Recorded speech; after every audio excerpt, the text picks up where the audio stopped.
Là, on est devant l'hôpital psychiatrique de Fleury-les-Aubrais, dans le Loiret, et dans cet endroit, donc j'ai été internée pendant 28 jours en été 2010.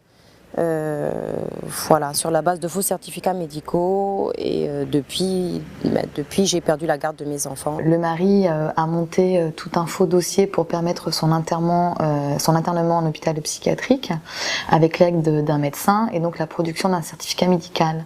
Ma cliente a été internée de force pendant 1 mois. Il s'est avéré avec les mois et les années que le certificat médical sur lequel l'internement s'est fait était un faux. Ce qui est grave, c'est qu'une personne a pu être hospitalisée sur la foi d'un certificat d'un médecin qui a déclaré avoir examiné à telle date une personne, ce qui n'était pas la réalité. Et c'est sur la foi de ce certificat qui a été transmis à l'autorité publique que Madame Dubois a été hospitalisée. Et c'est bien ce certificat, son utilisation qui sont au cœur de ce dossier. Alors il est résulté de la décision pénale, mais qui faisait suite à une enquête, que jamais Madame Dubois n'avait été examinée pour des motifs psychiatriques par ce médecin. Elle s'était bien au contraire plaint de violences familiales, de violences conjugales.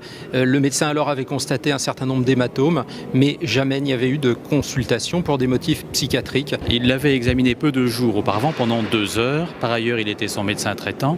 Il l'avait donc examiné de très nombreuses fois, ainsi que sa famille, ses enfants, son mari. Et il avait donc une opinion assez précise et semble-t-il très circonstanciée sur l'état de santé psychique. Il y a une phrase inexacte dans un certificat médical. Ça ne signifie pas pour autant que tout le monde s'est ligué pour priver Madame Dubois de sa liberté.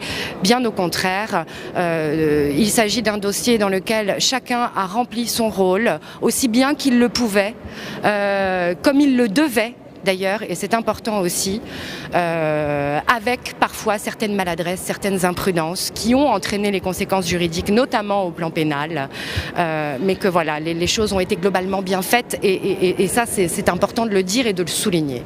Quelle imprudence, quelle maladresse on peut être commis ? Eh bien la rédaction d'une phrase inexacte dans le certificat. Un mot qui disait que Madame avait été examinée ce jour, or ce jour-là, elle n'avait pas été examinée. C'est la seule mention du certificat qui entraîne une qualification au plan pénal de faux. Cela ne signifie pas qu'il y a une cabale contre Madame Dubois pour la faire enfermer à tout prix. Loin de là.